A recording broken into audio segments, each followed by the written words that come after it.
आपके ग्राम के सर्वे अमीन जो हैं साधना स्वराज जी हैं, ठीक है। और देखिए कि आपको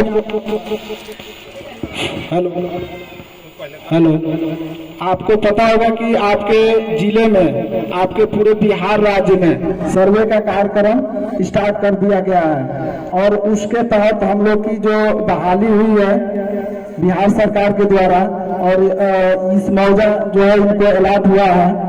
तो इस सर्वे का जो मेन उद्देश्य है, बिहार सरकार ये चाहती है कि जिसकी भी जमीन है, अगर वो मान लीजिए किसी ने दखल कब्जा कर लिया है जबरदस्ती और वो छोड़ने का नाम नहीं ले रहा है, तो इस सर्वे के द्वारा आप अपने सभी जमीन का, जो भी आप जमीन जोत रहे हैं या जो भी आपके दखल कब्जे में है या नहीं है लेकिन उसका कागजात आपके पास है, तो आप उस जमीन का सर्वे करवाइए और इस सर्वे में आपको आपके जमीन का मालिकाना हक दिया जाएगा, ठीक है। तो इस सर्वे का पहला चरण स्टार्ट हुआ है और ये सर्वे जो है कि कुल 22 चरण में होगा और इस 22 चरण में ऐसा नहीं है कि एक चरण में आप जो है कि कोई गलती कर दिए या कोई फॉर्म जो है कि उल्टा सीधा भरा गया तो सुधार का मौका नहीं मिलेगा।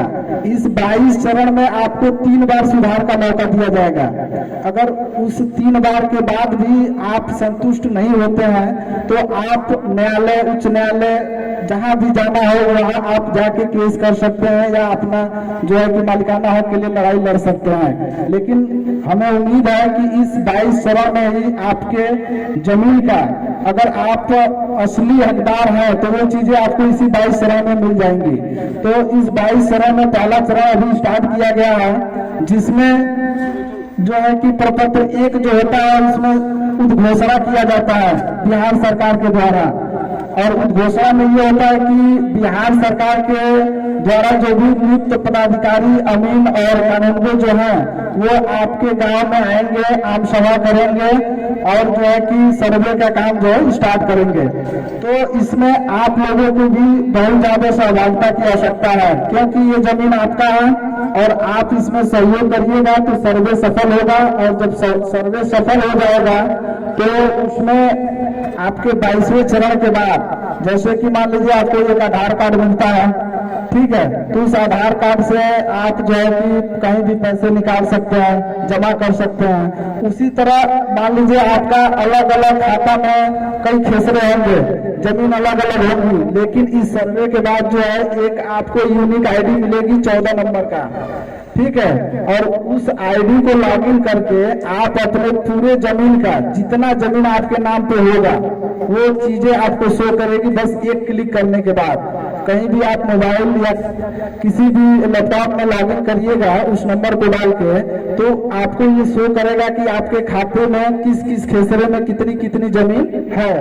तो जिससे ये होगा कि मान लीजिए आजकल लोग बहुत सीओ के पास अंचल का चक्कर लगाना पड़ता है, कोई भी काम करवाना होता है, तो कोई अगर गलती हो गई, चाहे परिमार्जन हो गया, वगैरह वगैरह चीजें होती। कभी ऐसा होता है कि मान लीजिए आपने जमीन बेच दिया हो, अगर आप खरीदे हैं, आपका नाम उसमें नहीं शो कर रहा है, दाखिल खारिज नहीं हो पा रहा है, तो इन सब चीजों से लगभग आपको छुटकारा मिल जाएगा। आप जो जमीन बेचिएगा तो आपके खाते से उतना चीज माइनस दिखाएगा कि आप इस खाते के इस रकबा से, इस खेसरा से आपने जमीन बेच दिया है, और जिन्होंने खरीदेंगे उनके खाते में वो चीजें ऐड दिखाएंगी।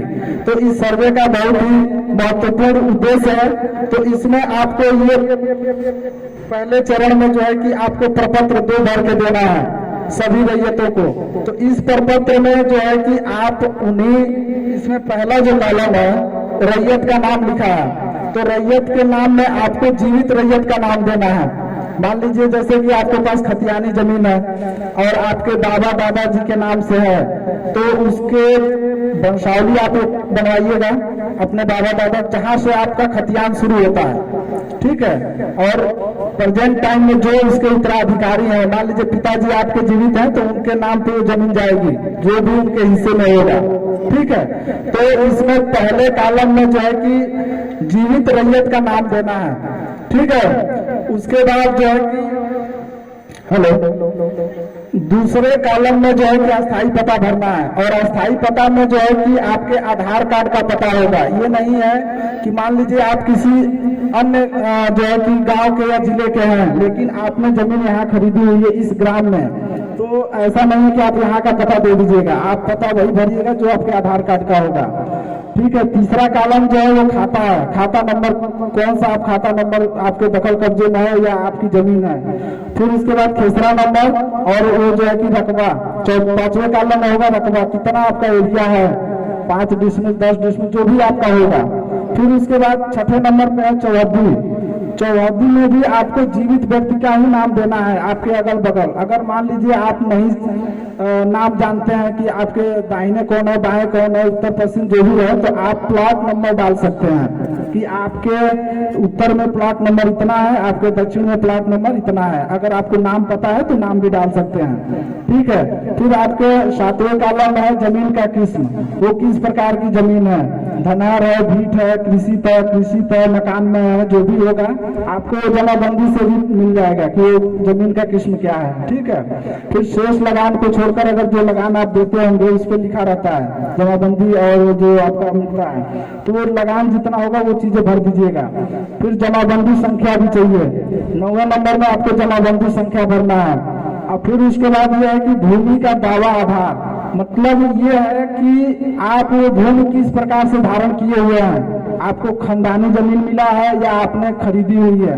अगर मान लीजिए खतियानी जमीन है तो इसमें आप लिखिएगा कि खतियान के द्वारा, अगर आपने खरीदा हुआ है अपने नाम पे तो यहाँ पे आप लिख दीजिएगा केवाला जमीन। ठीक है। और 11 नंबर के कॉलम में लिखा हुआ अभियुक्ति। अभियुक्ति में आपको ये लिखना है, जैसे कि मान लीजिए किसी जमीन पे विवाद चल रहा है, दोनों पार्टी जो है केस की हुई है, किसी अदालत में उसकी सुनवाई चल रही है, तो आप वो चीज यहाँ पे लिखिएगा कि खाता नंबर इतना 1 2 जो भी होगा कि खेसरा नंबर इतना में यह जमीन विवादित है और इसकी सुनवाई माननीय अदालत जो भी होगा, लोक अदालत चाहे हाई कोर्ट सुप्रीम कोर्ट जो भी होगा, वो चीजें लिख के और केस नंबर लिख दीजिएगा। तो इससे ये होगा कि उस जमीन का सर्वे जो है होल्ड हो जाएगा। ठीक है। वो किसी के नाम पे सर्वे नहीं होगा, उस जमीन को होल्ड किया जाएगा जब तक माननीय अदालत का आदेश नहीं आएगा, उसका सर्वे नहीं किया जाएगा। ठीक है।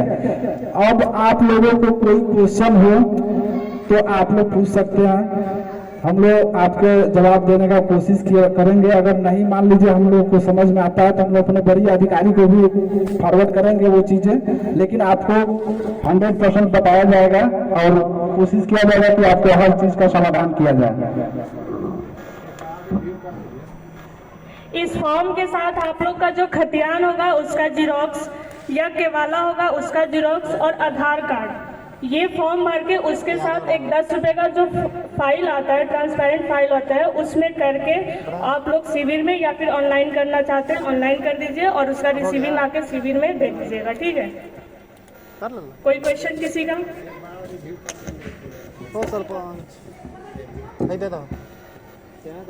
हेलो, एक बार और माने पारी देखिए, इसमें मेन आपको प्रपत्र 2 भर के शुरू करना है सर्वे का काम। ठीक है। तो अब ये प्रपत्र अभी हमने पूछा कि किसी को कोई क्वेश्चन हो तो आप पूछ सकते हैं कि क्या इसमें भरना है, क्या लगाना है, क्या नहीं लगाना है, कि केवल ये प्रपत्र 2 ही भर के जमा करना है। तो आप लोगों ने नहीं पूछा, लेकिन मैं अपने स्तर से बता देता हूँ, ये प्रपत्र 2 भरना है आपको। ठीक है ना, इसमें तो कोई दिक्कत नहीं होगी आपको। लेकिन अगर वो खानदानी जमीन है, खतियानी जमीन है आपकी, तो इसके साथ, इस प्रपत्र के साथ आपको वंशावली लगाना होगा। ठीक है। अच्छा, वंशावली के बाद देखिए ऐसा भी होता है कि मान लीजिए आपके पिताजी 4 भाई हैं। ठीक है। और वो खतियानी जमीन हमारे दादा परदादा जी के नाम से चली आ रही है, तो इस सर्वे में अगर आप लोग थोड़ा सा एक्टिव होइएगा तो वो आपके पिताजी से अलग खाता हो जाएगा, आपके चाचा का अलग हो जाएगा, आपके दूसरे चाचा का अलग हो जाएगा। तो उसके लिए करना ये होगा कि एक बंटवारा नामा भी देना होगा खतियानी जमीन के लिए। ठीक है। वंशावली के साथ ठीक है ना। वंशावली के साथ आपको बंटवारा नामा भी देना होगा। तो बंटवारा नामा देने से ये होगा कि आपके हिस्से की जितनी जमीन होगी वो एक अलग खाते में हो जाएगा। अगर आप बंटवारा नामा नहीं दीजिएगा तो यही होगा कि आपके दादा परदादा के जो नाम की जमीन है वो प्रेजेंट वर्तमान समय में मान लीजिए आपके चाचा पापा लोग जोत रहे हैं तो उनके नाम से संयुक्त खाता खुल जाएगा, फिर वो सबका नाम एक ही में रहेगा। लेकिन अगर आप इस वंशावली के साथ बंटवारा नामा देते हैं तो आपके पिताजी के हिस्से में जितनी जमीन होगी वो अलग हो जाएगी, आपके चाचा के हिस्से में जो जितनी जमीन होगी वो अलग हो जाएगी। इससे आपको ये सुविधा होगा कि मान लीजिए आप कहीं चाहते हैं जमीन पे तो इससे आपको ठीक है। और वही अगर संयुक्त रूप में रहेगा तो कोई कहेगा कि नहीं हम नहीं साइन करेंगे या हम नहीं सहमति अपना देंगे तो इसमें आपको दिक्कत होगी। तो इसलिए आप लोग कोशिश करिए कि वंशावली के साथ बंटवारा नामा भी लगाइए ताकि एकदम कोई बाद में विवाद न हो, आपका जो भी हिस्सा रहे वो अलग हो जाए। अगर आपके चाचा जी का है, अगर 2-3 चाचा हैं तो उन लोगों का अलग अलग हिस्सा हो जाए। अगर मान लीजिए किन्हीं के पिताजी नहीं है तो उनके पुत्रों के नाम पे, पुत्रों से पहले अगर उनकी माता जी जीवित हैं तो वो जमीन उनके माता जी के नाम पे होगी। अगर वो माता जी उनकी नहीं है तब उनके पुत्रों का नंबर आएगा। और एक चीज ये भी ध्यान दीजिएगा, वंशावली बनवाते समय आप अपने बहन का नाम उसमें मेंशन करिएगा। ऐसा नहीं है कि आप अपने बहन या पुत्री का नाम छोड़ दीजिएगा।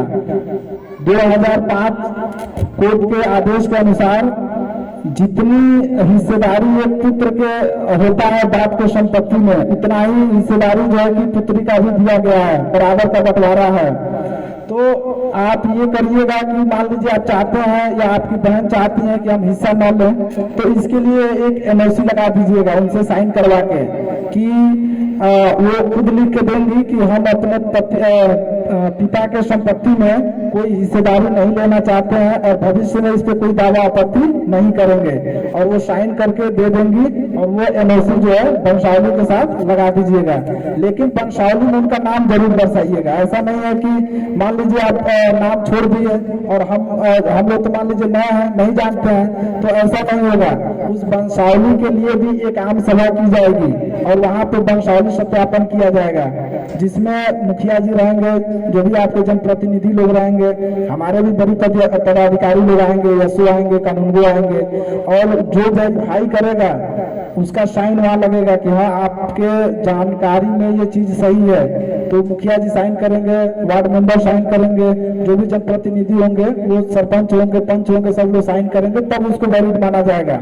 तो कोशिश करिएगा कि कोई भी जानकारी गलत न भरिएगा, हर चीज एकदम स्पष्ट और जो है कि सही सही भरिएगा। ऐसा नहीं कि कोई चीजें आप छुपा लेंगे, चाहे आपका बहन से नहीं पटता है तो चलिए हम बहन का नाम नहीं दे रहे हैं, तो ऐसा नहीं होगा। अगर बहन चाहेगी तो उनको हिस्सा मिलेगा, लेकिन अगर वो नहीं लेना चाहती है तो उसके लिए भी है कि आप जो है कि एनओसी उनसे ले लीजिए, एनओसी लेके लगा लीजिए, भविष्य में आपको कोई दिक्कत नहीं आएगी। जी नहीं बताइए बताइए। हाँ ठीक है, बहन मर गई है, ठीक है कोई बात नहीं, आप बहन का नाम उसमें लिखिएगा वंशावली में और नीचे जो है कट कर दीजिएगा छोटा सा, जिससे ये स्पष्ट हो जाएगा कि ये जीवित नहीं है। ठीक है, कोई भी जैसे मान लीजिए पिताजी का भी ले लेना, पिताजी का भी नाम आप लिखिएगा। ठीक है, तो अगर पिताजी नहीं है तो वहाँ कट कर दीजिएगा नीचे छोटा सा, जिससे ये स्पष्ट हो जाएगा कि पिताजी नहीं है, तो वो जमीन जो है कि माताजी के नाम से होगा। अगर माताजी भी नहीं है तो माताजी को नहीं दिखाना है, डायरेक्ट उनके पुत्रों को दिखा देना है कि कितने पुत्र हैं उनके और कितनी पुत्रियां हैं। ठीक है, तो वंशावली में कोई अगर क्वेश्चन हो आपको तो बताइए कि हाँ ये चीजें कैसे होंगी, चाहे क्या करना है, आप पूछ सकते हैं। बंटवारा नामा कहाँ से बनेगा? बंटवारा नामा शेड्यूल बना के देखिए, तो रूल है कि कोर्ट से करवाइए, वही चीजें मान्य होंगी। अगर मान लीजिए कोर्ट से बनवाने में बहुत ज्यादा समय भी लगता है, ठीक है, तो अगर आपसी सहमति है आप लोगों की, जो भी बंटवारा कर रहे हैं वो आपसी सहमति है, किसी को किसी से दावा आपत्ति कोई किसी प्रकार का विवाद नहीं है, जो जिनको हिस्से में मिला है वो अपना शांतिपूर्वक दखल कब्जा किए हुए हैं, तो उनसे एक बंटवारा नामा लिखवाइए। ठीक है, शेड्यूल बनवा लीजिए अमीन से, जो आपके अंचल के अमीन होंगे, और जो है कि जो भी हिस्सेदार हैं उनका सबका सिग्नेचर करवाइए, वो चीजें भी चल जाएंगी। ठीक है, और वो चीजें लगा के और जो है कि इस पर पत्र 2 के साथ आप जमा करिए।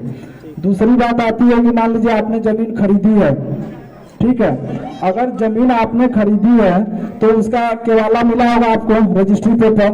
अगर वो व्यक्ति जीवित हैं जिन्होंने जमीन खरीदी है तब तो उनके लिए ठीक है, वो केवल केवाला का फोटोकॉपी और दाखिल खारिज जो रसीद करता है उसका फोटोकॉपी और एक आधार कार्ड लगा के और ये प्रपत्र 2 भर के जमा करेंगे। अगर मान लीजिए किन्हीं ने जमीन खरीदी है और वो नहीं है तो उसके लिए उसका जो उत्तराधिकारी होगा वो अपने पिता से और अपने तक का एक वंशावली बनवाएंगे कि हमारे पिता ये हैं, इनके 2 बेटे या 4 बेटियां जो भी हैं वो बना के और फिर ये प्रपत्र और जो है कि केवाला का फोटोकॉपी और दाखिल खारिज का फोटोकॉपी लगा के जमा करेंगे। ठीक है, तो इन चीजों में अगर आपको कहीं से कोई दिक्कत हो तो बताएं।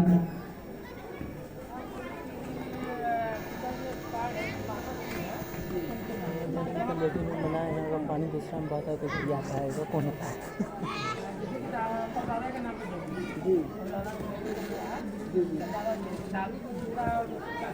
हाँ हाँ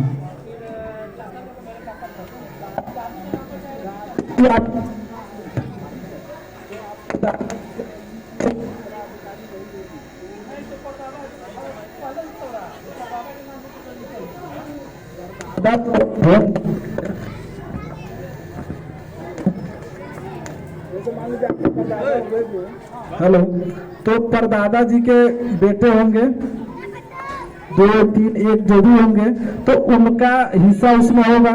तो उसके बाद जो आपकी दादी का हिस्सा बनेगा, मैंने आपके दादाजी के उनके जो पति होंगे उनका जितना हिस्सा होगा वो आपके दादी के नाम पर रहेगा। नहीं, ट्रांसफर नहीं होगा। आपके दादी जी अगर जीवित है तो हाँ बताए। नहीं तो क्या बता रहे हैं बताइए, आप क्या आप सुने हैं?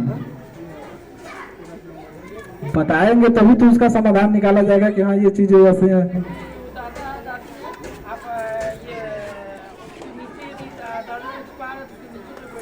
अभी आप कह रहे हैं कि दादी हमारी जीवित है। हाँ अच्छा, ये आप एक सीधा सीधा समझ लीजिए कि अगर आपके पिताजी नहीं रहे, माताजी जीवित हैं, तो क्या वो जमीन आपके नाम से होगी? खानदानी जमीन कभी नहीं होगा, वो आपके माताजी के ही नाम से रहेगी जब तक आपकी माताजी जीवित हैं। तो वही चीज सेम समझ लीजिए, अगर दादी जीवित है, दादा नहीं है, तो दादा की संपत्ति जो है वो दादी के ही नाम से रहेगी। ठीक है।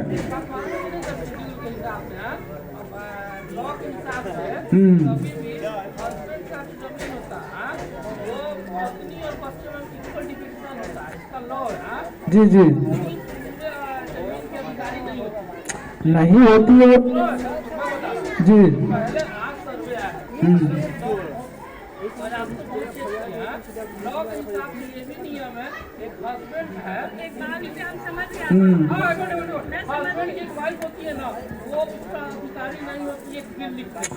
उत्तराधिकारी नहीं होती लेकिन वो संपत्ति की मालिक होंगी। नहीं, वो संपत्ति की मालिक होंगी।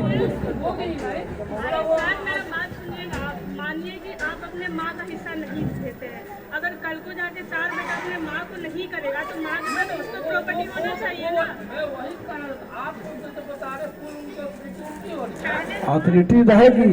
अभी इस सर्वे के अनुसार जो हो रहा है, अथॉरिटी यही दी जा रही है कि अगर मान लीजिए पिता नहीं है तो माता के नाम पे आएगा खतियानी जमीन। ठीक है, अगर आपकी माता सहमति देती है कि हाँ हमारे पुत्रों के नाम से दिया जाए जमीन तो वो हो सकता है, उसके लिए प्राविधान है। ऐसा नहीं है कि नहीं होगा। ठीक है, लेकिन ऐसा नहीं है कि एकदम माता जी को हटा दिया जाए, अगर वो जीवित है उनको एकदम खारिज कर दिया जाए, ऐसा नहीं पॉसिबिलिटी है।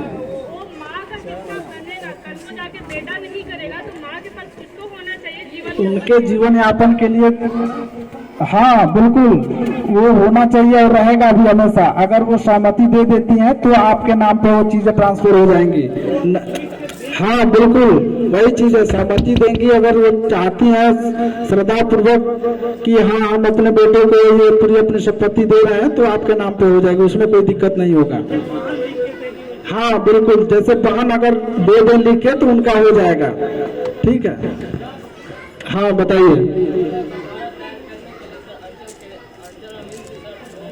शेड्यूल बनवाना होगा।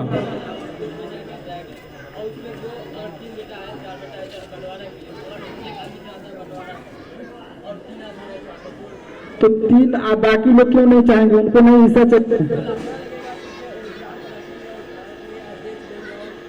झगड़ा आपका पर्सनल मैटर है, ठीक है, झगड़ा हम लोग सुधार जी।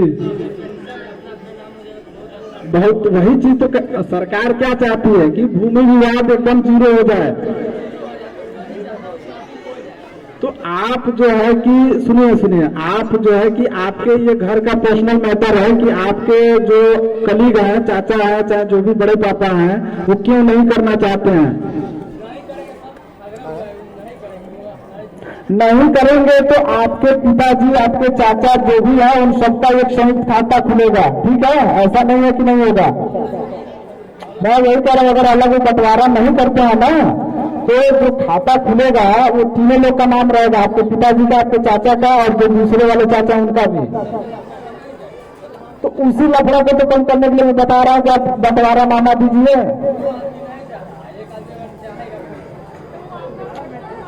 वो पर्सनल मैटर आपका है कि क्यों नहीं चाह रहा है।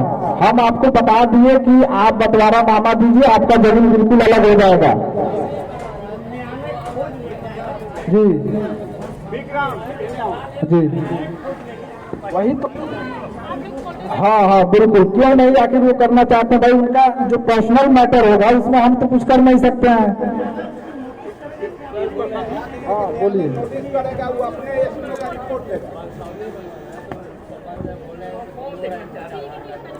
हाँ तो वंशा क्यों नहीं, आखिर क्यों नहीं वो देना चाहते? वंशावली के लिए सुनिए, मैं बता रहा हूँ, आपके दादाजी की जमीन है मान लीजिए, तो आप वंशावली में दिखाइएगा हमारे दादाजी की जमीन है, ये हिस्सेदारी है, तो वो जो करेगा क्यों नहीं करेगा? आप अपना एफिडेविट दीजिए कि हम अपनी की हमें आवश्यकता है। आप अपने से मतलब रखिए, आप अपना एफिडेविट लगाइए उसमें और वंशावली बनवाइए, और जो आपके हिस्सेदारी का जमीन है, जितने में दखल कब्जा है, उसका भर के प्रपत्र 2 जमा करिए, ठीक है? और बंटवारा नामा बनवा लेंगे तो एकदम वो चीजें अलग अलग हो जाएंगी सबका। हाँ बिल्कुल, हाँ बंटवारा, हाँ जो अगर आप चाहते हैं कि हम आपसी सहमति से बंटवारा कर ले शेड्यूल बनवा के, तो उसमें सारे लोगों की सहमति जरूरी है। जो भी हिस्सेदार हैं, 4, 5, 6 जो भी हिस्सेदार होंगे, वो सब लोग अपना उस पर सिग्नेचर करेंगे कि हाँ हम जो हमको हिस्सा मिला है उसको शांतिपूर्वक दखल कब्जे में लिए हुए, हमें किसी से कोई आपत्ति नहीं है।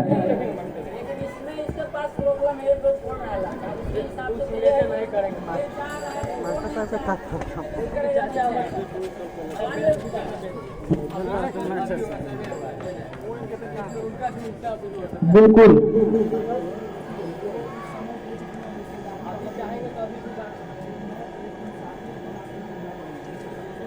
अगर आपको पता है कि हम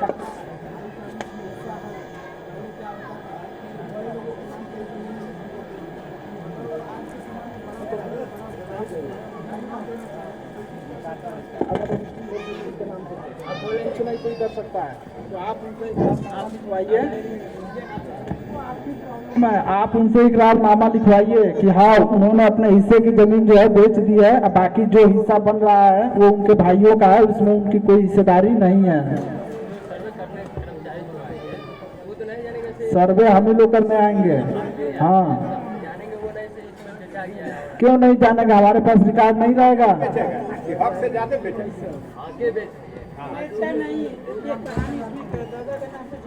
जी हाँ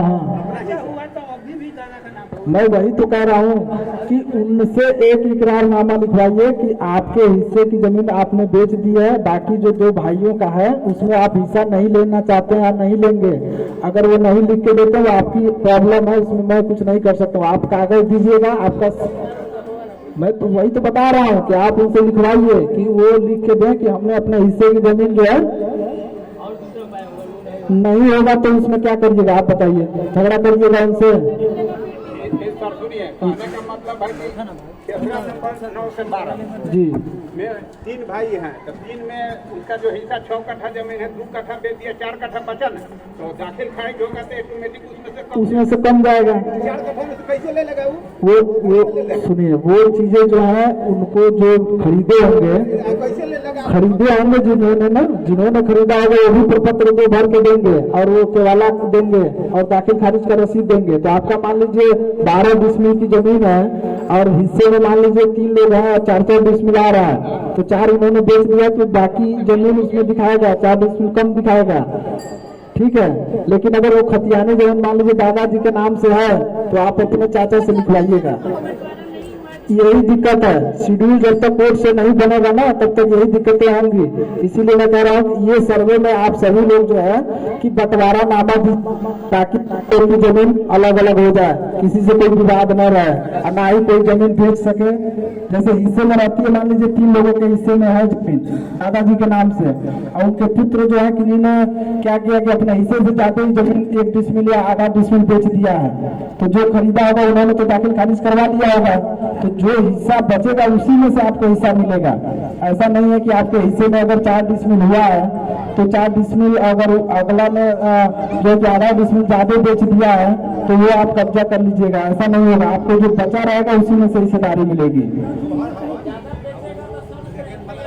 हाँ, आप केस कर सकते हैं, उसके लिए आप स्वतंत्र हैं, बिल्कुल आप केस कर सकते हैं, उसके लिए आप स्वतंत्र हैं।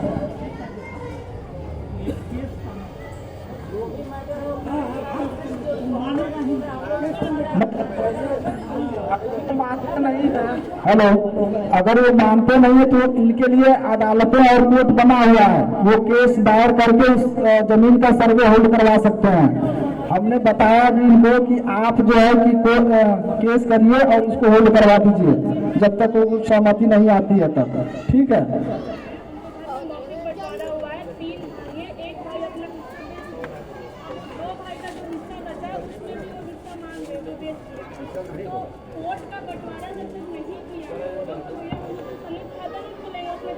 तीनों का हिस्सा रहेगा उसमें बराबरी का, अगर उनके पिताजी की संपत्ति है तो वो आप क्या करिएगा। आपको कहा जा रहा है ना कि आप शेड्यूल बंटवारा बनवाइए या फिर जो बेचे उनसे इकरारनामा लीजिए कि हमने बेच दिया है अपना हिस्से की जमीन। अब आपके चाचा जी का व्यवहार कैसा है वो मैं नहीं जानता हूँ, वो आप जानते हैं। अब आप कैसे डील उनको करिएगा वो तो आपकी जिम्मेदारी है, मैं क्या कर सकता हूँ बताइए। इसमें हमें जो कागज के बारे में आप पूछिए कि क्या क्या कागजात लगेंगे वो मैं बता सकता हूँ, कैसे समाधान उसका होगा वो चीजें मैं बता सकता हूँ। अब आप ये पूछिएगा कि हमारे चाचा नहीं मान रहे हैं तो ये हम उनको मनाने का काम तो हम लोग नहीं कर सकते हैं ना, ये बताइए।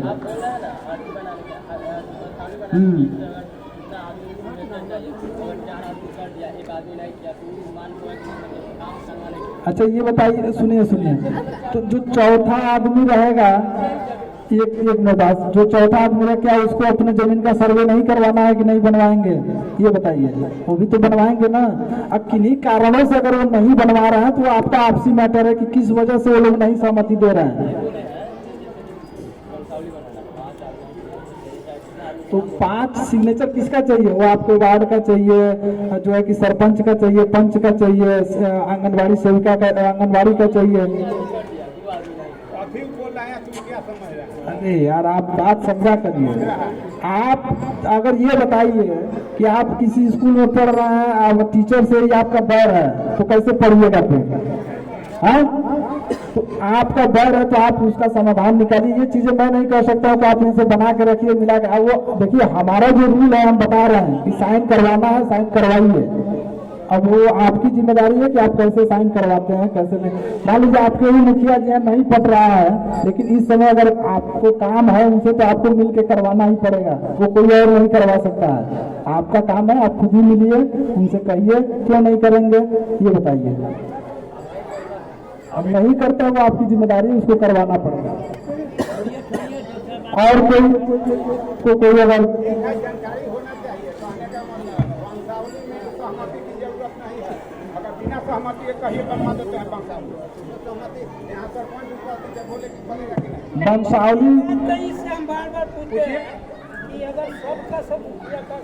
बिना सहमति का वंशावली बन जाएगा, उसमें सहमति की जरूरत नहीं है, वो बंटवारा नहीं है।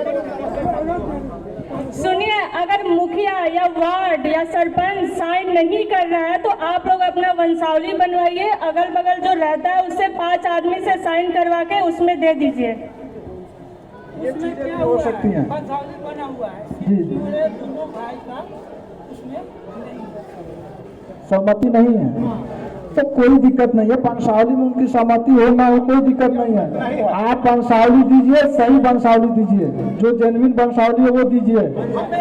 हाँ हाँ बिल्कुल, उस वंशावली का सत्यापन भी किया जाएगा। आप अपने अगल बगल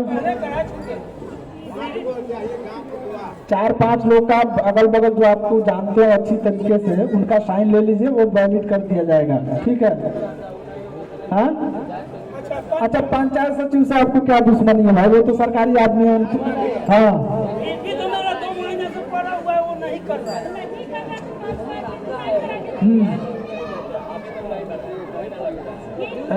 वंशावली के लिए तो वंशावली एक काम करिए, आप वंश वृक्ष अपने आप बनाइए और अपने अगल बगल जो पंच सरपंच हैं उनसे साइन करवाइए, 4-5 लोगों का साइन करवाइए, वो चीजें मान्य कर दी जाएंगी। बिल्कुल मान्य किया जाएगा। ठीक है। वंशावली में सहमति की जरूरत कहीं से नहीं है। नामा में सहमति जरूरी है। नामा में सहमति जरूरी है। वही चीज है जी, बिल्कुल नहीं होगा। उस केस होगा ना, उस केस नंबर मिला होगा ना आपको, तो वही जो चीज हम बताएं, ये अभियुक्ति वाला जो कॉलम है इसमें केस नंबर दिखाइएगा कि फलाने खाते में इस खेसरे पे जमीन विवादित है, जिसका सुनवाई इस कोर्ट में या जहां कहीं भी चल रहा है, वो चीजें लिखिएगा जिसका केस नंबर ये है, और उसका एक फोटोकॉपी लगा दीजिएगा।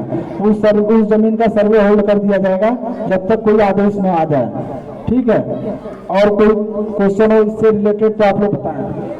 आप लोग खुल के क्वेश्चन कर सकते हैं। राजेंद्र भाई, गरमाने की जरूरत नहीं है, समझने की जरूरत है। यह लड़का नहीं समझ रहा है। वंशावली में किसी भी की सहमति की जरूरत नहीं है। हम आप भैया अगर 2 भाई हैं, मैं अपना स्पेशल उनको भी हम बनवा लेंगे वंशावली, या वो भी मेरा बनवा लेंगे वंशावली, उसका निवेदक हम होंगे। आप लोग जो बना के दीजिएगा ना, उसका भी एक ग्राम सभा लगेगा। हम लोग आगे पता करेंगे कि आप लोग वंशावली सही दिए हैं कि नहीं, तभी वेरीफाइड करेंगे, अदरवाइज नहीं कर सकते हम लोग। तो अगर वंशावली में सरपंच या पंचायत सचिव साइन नहीं कर रहा है तो आप लोग अगल बगल से 5 आदमी से साइन करवा के तब तक दे दीजिए कि फॉर्म कम से कम अपलोड हो। जो है कि चालू है। ठीक है। हर एक चीज का सत्यापन होगा। ऐसा नहीं है कि आपने जो चीजें लिख के दिया वो चीज हम मान लेंगे।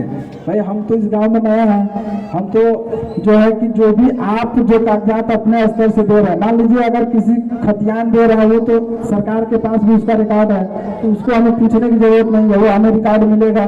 लेकिन आप जो है कि वंशावली दे रहे हैं, सहमति पत्र जो बंटवारा नामा का दे रहे हैं, तो उसका सत्यापन किया जाएगा। उसमें अगर कोई गलती पाई जाएगी तो उसके दोषी आप होंगे, ये बात आप समझ लीजिएगा। तो इसलिए जो है कि कोई भी वंशावली हो या बंटवारा नामा हो, बंटवारा नामा में जो भी हिस्सेदार हैं उनकी सहमति एकदम अति आवश्यक है। बिना किसी के सहमति के वो चीजें नहीं बन सकती हैं। हालांकि वंशावली जो है आपको जरूरत है, आप बनवा के दे सकते हैं। फिलहाल में जो है कि इस काम को करने के लिए आप जो है कि 4-5 अगल बगल गाँव जो आपके गाँव घर के हैं उनका साइन करवा के वंशावली बनवा लीजिए। लेकिन जो है कि सहमति चाहिए, जितने भी हिस्सेदार हैं उन लोगों का, उनका साइन भी चाहिए, तब जाके मान्य किया जाएगा। ठीक है।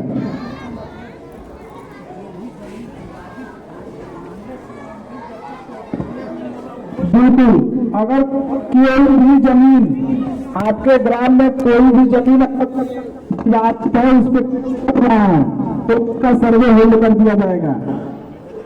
तो आप लोग निश्चिंत रहे। ऐसा नहीं है कि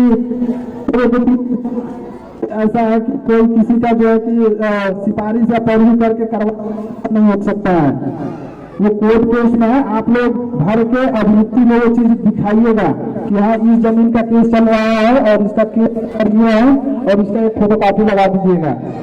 उससे क्या होगा कि उस जमीन का सर्वे होल्ड कर दिया जाएगा, उसका कोई जो है कि किसी के अकाउंट नहीं खुलेगा, वो जैसे है वैसे ही रहेगी जब तक आदेश न आ जाए।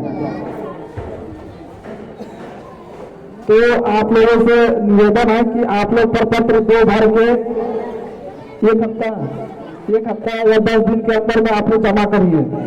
अभी आप लोग जमा करिएगा तो मान लीजिए कोई त्रुटि या गलती होगी तो उसको हम लोग सुधार लेंगे, लेकिन जो जो समय बीतेगा तो सब लोग एकदम जल्दी में रहेंगे और हम लोग के पास बहुत ज्यादा वर्कलोड हो जाएगा।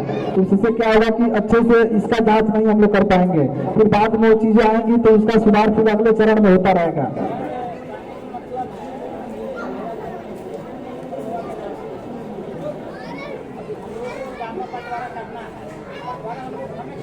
जी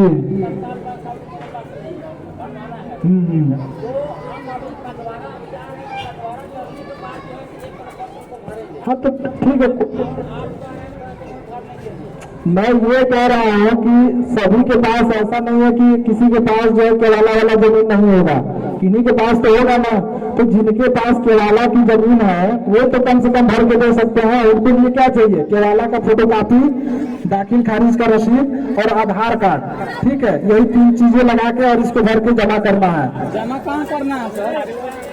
सुन लीजिए, जमा जो है आप 3 तरीके से कर सकते हैं। एक तो ऑनलाइन भी सबमिट कर सकते हैं, इसके साथ जो है सारे डॉक्यूमेंट का स्कैन करके उसका साइज जो है 3 MB से कम रखिएगा, नहीं तो अपलोड नहीं होगा। जो भी आपका खतियान या डीड पेपर होता है, रजिस्ट्री पेपर जिसको बोलते हैं, उसका फोटोकॉपी और जो दाखिल खारिज का रसीद का फोटोकॉपी और ये प्रपत्र 2, इसको लगा के सबको एक साथ स्कैन करके और उसकी साइज मिनिमम मैक्सिमम 3 MB, उससे ज्यादा होगा तो नहीं लेगा। और उसको आप लोग ऑनलाइन कर सकते हैं, अपने आप से भी कर सकते हैं, मोबाइल से भी कर सकते हैं, या किसी साइबर वाले के यहाँ जाके भी करवा सकते हैं। अगर मान लीजिए किन्हीं को नहीं समझ में आ रहा है तो सारा डॉक्यूमेंट लगा के और अपने संबंधित गांव के सर्वे अमीन को दे सकते हैं, या फिर ब्लॉक में सर्वे शिविर है वहां पे भी ले जाके जमा करके रिसीविंग ले सकते हैं। ठीक है, तो आप तीनों तरह से स्वतंत्र हैं, जैसे चाहे कर सकते हैं। ब्लॉक में आप जाइएगा, वहां पूछिएगा किन्हीं से भी कि सर्वे शिविर किधर, एकदम गेट के सामने ही एक 2 मंजिली बिल्डिंग है ऊपर, वही है सर्वे शिविर का ऑफिस। हाँ बिल्कुल, आप जहाँ जमा करिएगा वहाँ लिपिक लोग रहते हैं, उनको ये दे दीजिएगा, वो किसी का फोटोकॉपी करवा लीजिएगा, ये उसी पे साइन करके और डेट लिख के दे देंगे।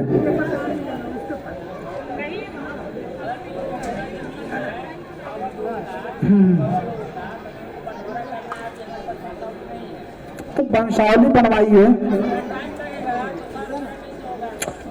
ऐसा नहीं है कि आज ही जमा करिएगा आज ही सर्वे हो जाएगा। मैंने बताया कि ये 22 चरण में होगा, ठीक है। ये अभी पहला चरण है, इसमें आपको अपने जमीन का ब्यौरा देना है कि हम अब किस किस जमीन को जोत रहे हैं, किस किस जमीन पे हमारा कब्जा है और ये हमारे कागजात हैं, ठीक है। उसके बाद जो है कि जब ये सारी प्रक्रियाएं पूरी हो जाएंगी तब फिर किस्तवार होगा। तो किस्तवार के लिए भी एक आम सभा लगेगी जिसमें सभी रैयतों को जानकारी दी जाएगी कि फला डेट से आपके ग्राम में किस्तवार का कार्यक्रम स्टार्ट किया जाएगा। किस्तवार में जो है कि मैप के जो मैप जो है कि हर एक प्लॉट पे जाके उसका वेरिफिकेशन करेंगे, ठीक है। जैसे कि मान लीजिए पहले जो है कि हवाई सर्वे हुआ है इसमें, तो हो सकता है उस समय आप गेहूं सींच रहे हो तो अपने ही प्लॉट में कई मेड़ा बना दिए हो, तो वो जो हवाई सर्वे में फोटोग्राफी हुआ है उसमें वो अलग अलग प्लॉट आया होगा, तो वहां पे आपको रह के ये बताना होगा कि नहीं ये मेरे ही प्लॉट का है, ये अलग नहीं है, तो उसमें मैप में काटा जाएगा, ठीक है। तो इसलिए आप लोगों को इस्तवार के समय सबको अपने प्लॉट पे उपस्थित रहना अति आवश्यक है, ताकि सर्वे का जो है दूसरा चरण है वो अच्छे से हो सके। नहीं रहिएगा तो फिर उसी में कई प्लॉट हो जाएंगे, आप वही के खेत में कई प्लॉट का नंबर हो जाएगा, ठीक है।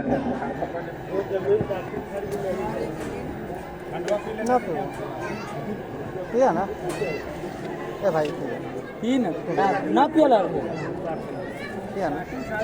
अपने भाई अपने जमीन की करवाए हैं, तो आपकी जिम्मेदारी बनती है कि उसको जल्दी से जल्द करवा लें, ठीक है। अगर कोई आपत्ति नहीं है, ठीक है, उस जमीन जो आप लिए हैं उस पर किन्हीं का कोई आपत्ति नहीं है, तो आप केवाला का फोटोकॉपी आधार कार्ड लगा के इस संतोष भाई का था ना पे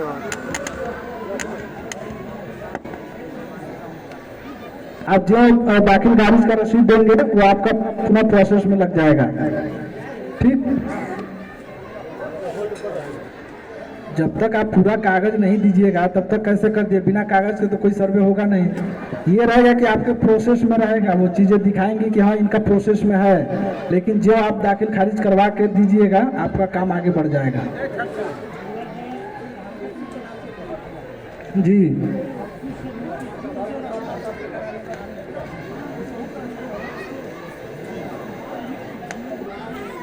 देखिए, ऐसा है ना, चीजें करनी थी, मैप भी हाथ से बनाना था, सब चीजें हाथ से लिखनी होती थी, लेकिन ये जो सर्वे पूरा डिजिटल है, आपके पूरे गांव का, पूरे बिहार का फोटोग्राफी हो गया है, मैप बन गया है। शायद किन्हीं लोगों को नहीं पता होगा, लेकिन वो सारी चीजें हो गई हैं, उसमें बहुत समय नहीं लगा है।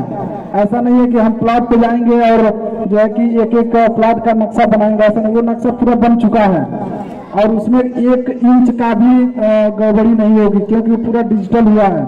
और जो भी जमीन का नापी वगैरह भी अगर कहीं मान लीजिए कि विवादित हो गया तो उसको हम लोग ETS मशीन के द्वारा नापेंगे। इंच और जरी वगैरह में 2-4 कड़ी ऐसे हो जाता है इधर उधर, लेकिन ETS मशीन में 1-1 इंच तक का वो माप दे देगा, उसमें कोई गड़बड़ी नहीं होगी। जी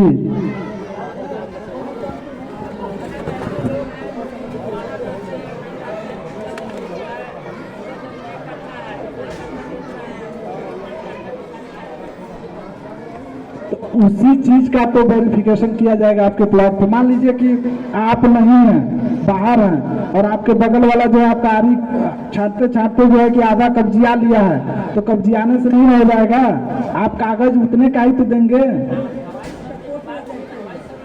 मैं वही तो कह रहा हूँ, आप बात समझे नहीं हमारी। हम कह रहे हैं कि मान लीजिए मेढ़ा बन गया है, मेढ़ा इधर भी हो सकता है, थोड़ा इधर भी हो गया है, वो चीजें तो आ गई हैं, लेकिन जो तो वहाँ आप करेंगे ना कि हमारी जमीन जो है वो कम है, तो उसका हम लोग नाप ही करेंगे कि हाँ आपकी जमीन वास्तव में कम है कि ज्यादा है, तो फिर चारों तरफ का चौहद्दी मिलाया जाएगा, फिर आपको पता चल जाएगा कि आपकी जमीन किधर से कम हो रही है, तो जिधर से कम होगी वो नक्शे पे बन जाएगा। उसकी चिंता आप बिल्कुल न करिए, आप बस अपना पेपर तैयार करिए, बाकी सब चीज एकदम सही सही होगा।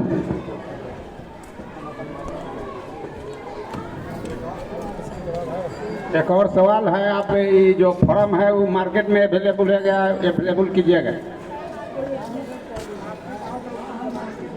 हाँ,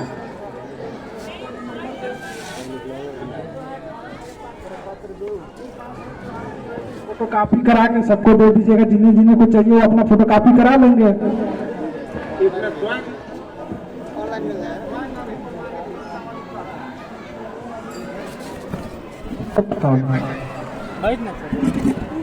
वो तो वही तो उसके लिए कहा जा रहा है कि आप वंशावली अगर मान लीजिए वो वाला बनवा लेते हैं पंचायत सचिव वाला, तो वो तो हमेशा के लिए आपके पास रहेगा। आप तो आप जो है 3-4 वो का जो है सिग्नेचर करवाइए, अगर आपको आपकी हिस्सेदारी ठीक है, चांदी जमीन अगर है पता चल जाए। लिखना था सब नया यार।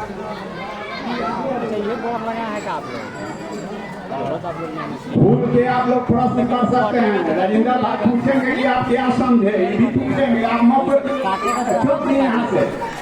हाँ,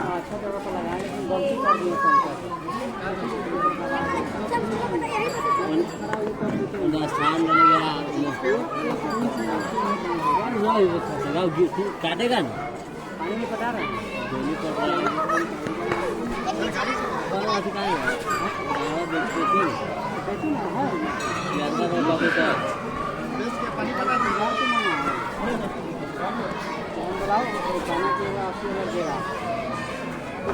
जोर थोड़ी भी कर ना, जोर में पेड़ हो गए तो मतलब ठीक है, एकदम चालू कीजिएगा उसके लिए, इस जमीन के लिए, ठीक है।